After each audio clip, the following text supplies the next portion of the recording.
In today's video, we're going to take a look at what's new with the Photos app on the iPhone with iOS 18. Apple basically redesigned the Photos app. It has an all-new design. We have new collections, and it is more customizable. Now, before we get started, if you like what you see here or you find it helpful, stick around to the end. I'll tell you a little bit more about myself and how you can help support my efforts in creating these videos. All right, let's take a look at what's new with the Photos app on the iPhone with iOS 18. Let's go over to my iPhone. So I'm in my Photos app, and the first thing I want to point out is there's no longer any tab bar down at the bottom. In prior versions of the Photos app, we had a tab bar at the bottom that gave us access to our different collections, such as For You or our albums. Well, as you can see, it is no longer there. So how do we access these different collections? Well, basically, all we have to do is just swipe up. So when I swipe up here, you're going to see that I have my recent days. This is a new collection. We do have some new collections in here. They kind of reorganize this, and we can even customize this order. I'll show you that in a little bit. You're also going to see I have access or easy access to my albums. And then if we keep swiping up, you're going to see I have people as well as my pinned collections. And then I also have, as I keep swiping up, memories, trips, featured photos, and then we also have our utilities, our media types. And if we want to access our shared albums, we go all the way down to the bottom, and you're going to see shared albums here. And we have another collection that is new, Wallpaper selections. So basically, all we have to do is just swipe. We just swipe to where we want to go. So if I wanted to see my recent days, I just go to Recent Days here. I tap on it. And now I can see all of my recent days, all the photos from recent days. To close this sheet, this is just a sheet that pops up. To close it, what we do is we just tap on the X in the upper right-hand corner, and it'll close it. So basically, what we're able to do is just tap on this. It'll open up the sheet. You're going to see it's just going to pop up from the bottom. And then I can go to my different albums here, and if I want to close it, I tap on the X. So I think it's actually pretty easy to maneuver around or get around with this new Photos app. I was a little concerned in the beginning, but as I use it, I actually think it works pretty good. Now, the nice thing about this is we can reorganize this.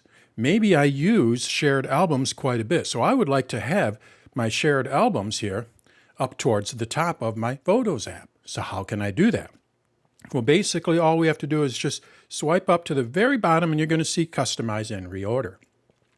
When I tap on this, I'm not only able to reorder these, but I can also hide them. So let's say I don't want to have wallpaper suggestions. I just don't want to see those. All I have to do is just uncheck it, and now it will no longer show. Let's go ahead and hide a few more of these. We're just going to go and hide utilities and media types, people, pinned collections, just so you can kind of see what it looks like when I remove a few of these.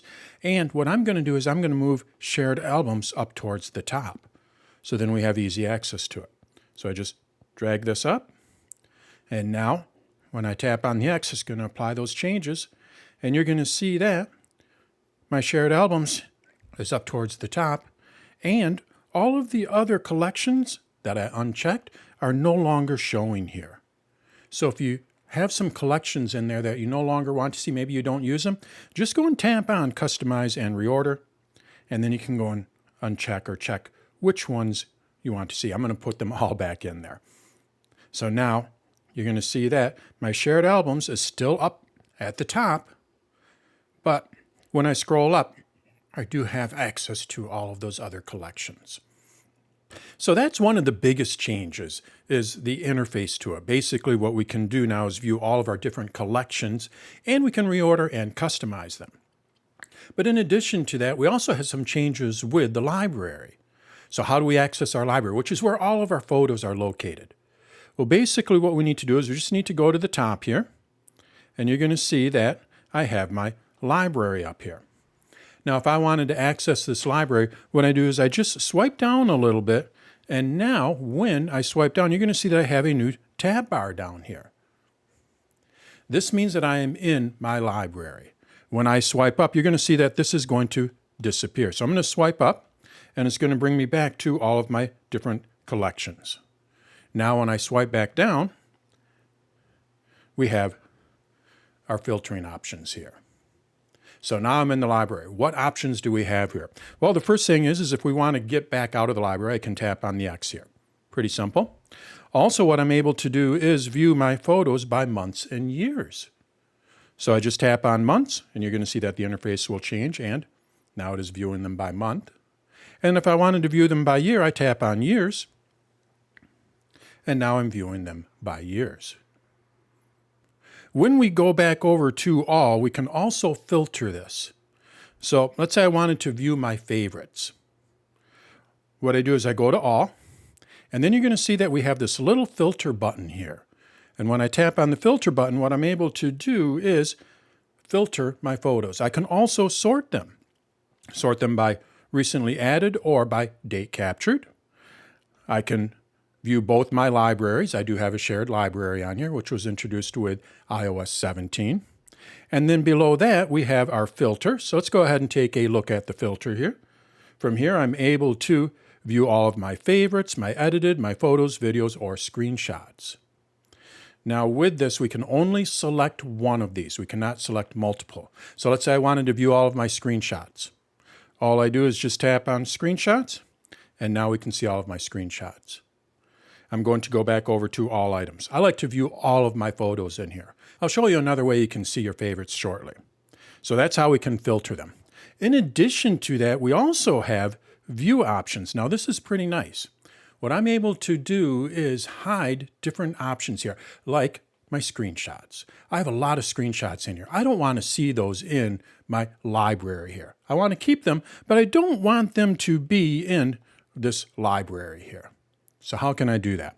Well, basically what we do is we just go to our view options here, and you're going to see what I'm able to do is hide my screenshots. All I have to do is just uncheck screenshots, and now the screenshots are going to be missing from that library. I can still find them. I'll show you that shortly. I can also hide my shared with me. These are photos that people shared with me, as well as my shared library badge. So when you have a shared library, there's a little badge that shows which library it's in. If you want to hide that, you can do that as well. I like to leave those two on. We also have, for our view options, zoom in and zoom out. We can use this, or you can pinch to zoom in and zoom out. That's typically how I will do it. And then if we want to show the aspect grid, we can do that as well. So I'm going to turn that on. And now you're going to be able to see in these photos here what the aspect ratio is. I prefer to have them as square, so I'm just going to put it back over to square here. And now I tap. You're going to see that I no longer have any screenshots in here, and they're in the square aspect ratio. But when I do tap on them, it does show me the original aspect ratio. So that's how we get to our different options within our library. Now, let's say I did want to view my favorites, or maybe what I'd like to do is view my screenshots. But I don't want to have to go into this every time. Well, there is a collection for that. When I swipe up to get out of my photos, this is how we get out of it. You're going to see when I swipe up here under Pinned Collections, you're going to see that I have my favorites here, so I can easily access all of my favorite photos. And if I swipe over, you're also going to see that I have screenshots. So this is an easy way to access those screenshots.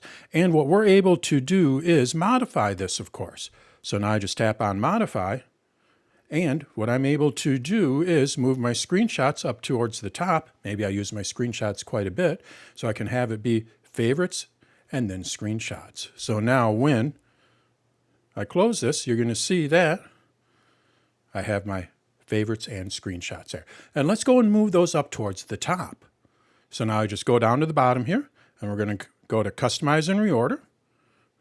And then what I'm going to do is move my Pinned Collections. That's what it is. It's under Pinned Collections. I'm going to move this up at the top there. And now you're going to see that beneath my library here.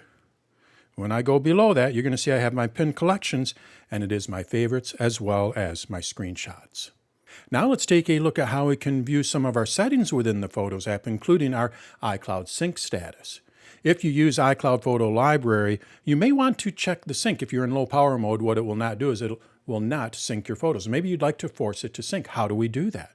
In the past, this was located right below our library. You're going to see it is no longer there. I can't check my sync status. Well, basically what Apple did is they just moved it underneath your profile image here.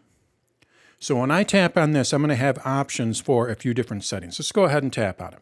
The first thing is we can see what our sync status is. And if it is in low power mode, what we're able to do is click on a link there that will say sync. So if it's paused syncing, you can go and force it to sync just by going over here. We also have, I'm going to swipe up here, are shared with you. So these are all the photos that are shared with me. I can set which libraries I want to view. So basically these are just settings, something that you'll get into once or twice, but after that you won't need to get into it anymore. Do I want to show my shared album activity, my hidden album? And when I'm looking at my photos, do I want it to autoplay motion as well as view full HDR? If you don't like HDR, you can easily turn that off. And if you're using the shared library where you can share your library with other people, this is where you can go and set that up and manage it. You can also set if you want to show featured content as well as show holiday events. And if you want to reset your suggested memories as well as reset people and pet suggestions, you can do that as well. So this is all located underneath your profile. When you are done, you just tap on the X here to close it. It'll close that card, and then any changes will be applied. If you want to search, you just tap on the search here. It is a much more extensive search. It's getting really pretty good to find photos using this search. And if you have Apple Intelligence, it will even use Apple Intelligence to search your photos. Also, with Apple Intelligence, we can create a memory movie. This is an iPhone 15, so I do have Apple Intelligence on it. So when I swipe up here, looking at all my collections, you're going to see that I can create a memory movie. Basically, all I have to do is just tap on this, and then I describe my memory. So let's go with my cruises. So now what it's going to do is it's going to use AI to search through my photos and videos, and it's going to create a memory based on my cruises. Found 5 items. I continue. It's not that many photos, but this is just a demo phone, so I don't have a lot of photos on here. But you're going to see that I have videos and photos of my different cruises. And then from here, what I'm able to do is give it a thumbs up, thumbs down, let Apple know if it did a good job. And if I wanted to create it again, I can create it again. When I'm done, I tap on done. And now you're going to see that I have my memory there, and it saved it. If I want to favorite, I long press on it, and then from here what I'm able to do is add this to my favorite memories, so then it'll save it. I can also delete it as well as feature this less, and if I wanted to pin this, I can pin it as well. So that's how we can easily create memories using Apple Intelligence. Another new feature with Apple Intelligence is cleanup. What we're able to do is remove people or items from a photo using Apple Intelligence, and this is all done on device. So let's go back over to my Photos app. I have in my library here this photo of Beth and I. We're over in Kansas City. And if we look here, you're going to see that I have a couple of people in here. And what I would like to do is I would like to remove them. So now what I need to do is I need to go into my edit mode. So I'm going to tap on the edit button down here. This brings us into our standard edit mode where we can go and edit our photos. But if you have Apple Intelligence, you're going to see that we have another tool, Cleanup. When I tap on this, what it's going to do is it's going to analyze the photo, and then from there what we're able to do is remove different items. So it's going to analyze this photo. It's going to see that there are 2 people in this photo, and what it'll do is it'll highlight them, and then I can just remove them. So let's go ahead and tap on Cleanup here. It's analyzing the photo. And you're going to see that. I'm going to zoom in here a little bit. You're going to see that it is highlighting them here. And now all I need to do is just tap on them. So I'm just going to tap on them. And what it's going to do is it's going to remove them. Now I just tap on Done. And Apple Intelligence removed those people from that photo. So that's how we can use Cleanup. In addition to that, what you can also do when you go into Cleanup, let's go back over into Cleanup here, If you did want to, I'm going to tap on it again. If you did want to erase something that Apple Intelligence didn't find, you can also just swipe on it. So what I'm going to do is I'm going to zoom in here, and we have all of these different power lines here. So I would like to remove them. All I have to do is just go and swipe to remove them, and Apple Intelligence will just go and analyze that photo, and it's going to slowly remove those. So in addition to having Apple Intelligence look for different items to remove, you can also force it just by dragging around, and then it'll remove it. So that's how we can easily clean up a photo. I'm just going to cancel this, discard the changes, and now we have my photo there without those two people. So that is what is new with the Photos app on the iPhone with iOS 18. Basically, they just redesigned the interface to it. I believe it is a little bit easier to use, although it does take a little bit to get used to. But once you get used to it and you customize it to how you use the Photos app, I think that you'll find it actually a little bit easier to use. So that is what is new with the Photos app on the iPhone with iOS 18. Now, if you found this video helpful, what you may want to do is like the video, you can subscribe to my channel, you can share it with your friends and family. But in addition to that, you may want to check out danstutorials.com. Although I do have over 400 videos on YouTube, I have over 2,000 of them on my site, danstutorials.com. I've been doing this a lot longer on my site than I have with YouTube. So how can you help support my efforts in creating these videos? Well, danstutorials.com is a membership-based site. So what you can do is you can become a member of my site. When you become a member of my site, you get access to all of my videos. I strip out all of the ads, so you're not going to see any ads. You also have access to my AI assistant modeled after an Apple genius. And I hold classes and webinars on a regular basis, and you have access to those as well. And then in addition to that, you're also helping support a small business. It is just me in a corner office of my house. I'm not part of some big organization. So when you become a member, you are directly supporting my efforts in creating these videos. So check out danstutorials.com for more information, and thanks for watching.